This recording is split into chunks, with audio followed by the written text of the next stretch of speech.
Sometimes you just gotta call a spade a spade. 2.7 is underwhelming, but you really shouldn't act surprised. By cutting Season 3 short by approximately 43 days due to Diablo 4 collision concerns and the lack of PTR testing ahead of Season 4 all but telegraphed that this would be a marginal update at best. Now I'm going to take you through a fast, no filler review of the good, middle of the road, and the meh changes inside of these patch notes. First up, Mephisto. Mephisto is officially fixed in 2.7 ahead of Season 4 for both online and offline gameplay. We finally will be able to see proper upgrading when Mephisto is terrorized in hell, so we will no longer see desecrated A across all of his monster level scaling, and we can finally get the loot that we expected to see.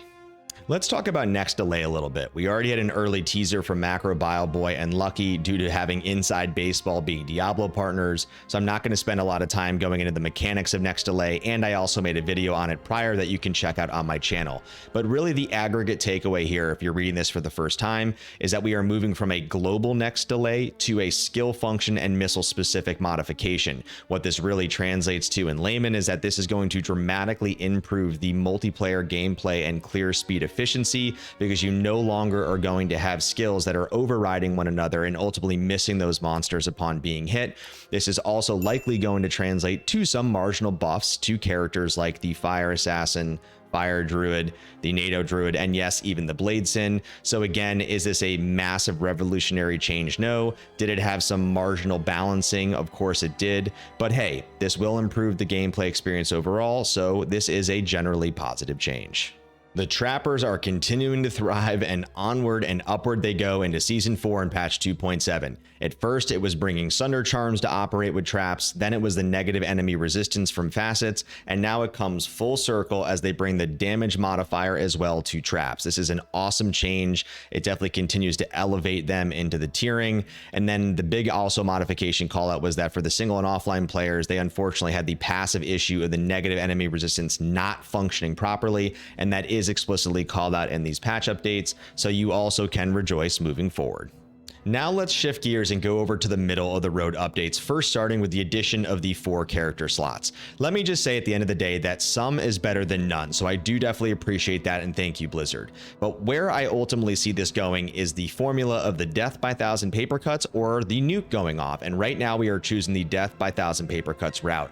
You are adding 4 now, and at the end of the day, people are going to keep asking for more, and we're probably going to get another round of 5 or another round of 10, when at the end of the day, if you just set the nuke off and you went right to 40 or the extreme, it would solve all problems, and I think people would be much happier. So again, thank you, Blizzard, for adding this. It's still a generally positive experience, and I will admit it was kind of cool that as they transfer over to non-ladder, you will be able to reset at Akara if you wanted to respec your character if you had already used those in ladder.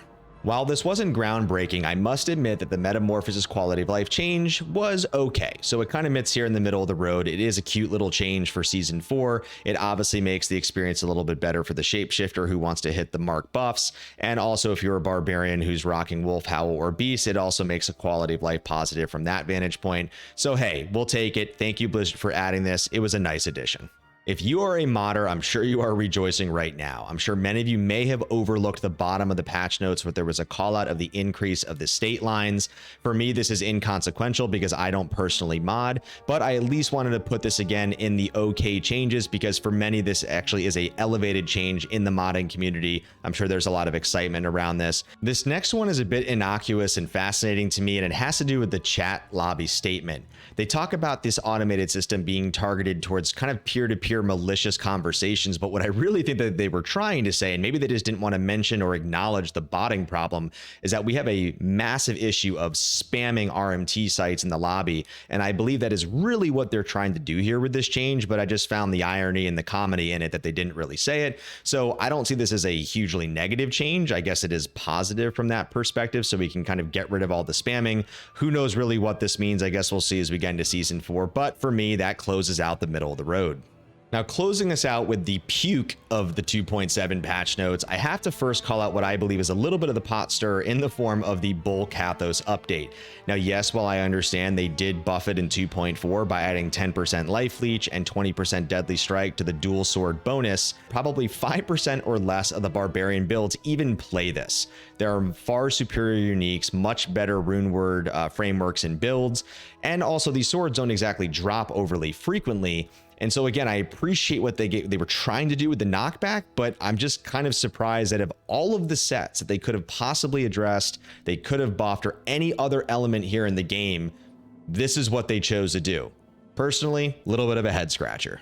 Well, there you have it, Sanctuary. Some of these remaining up on screen don't really deserve much of any airtime, and this goes back to the underwhelming nature of 2.7, in my honest personal opinion. Now, I do still want to give a thank you to Blizzard for caring about Diablo 2 and continuing to release updates, even if they are minor at best. I do hope as we get to Season 5 and beyond that we can start to see more of that attentiveness and formal PTRs with some more material changes. Now, for those that are going to be grinding Season 4 on Thursday, stay safe out there, keep it frosty, and good luck in Season 4.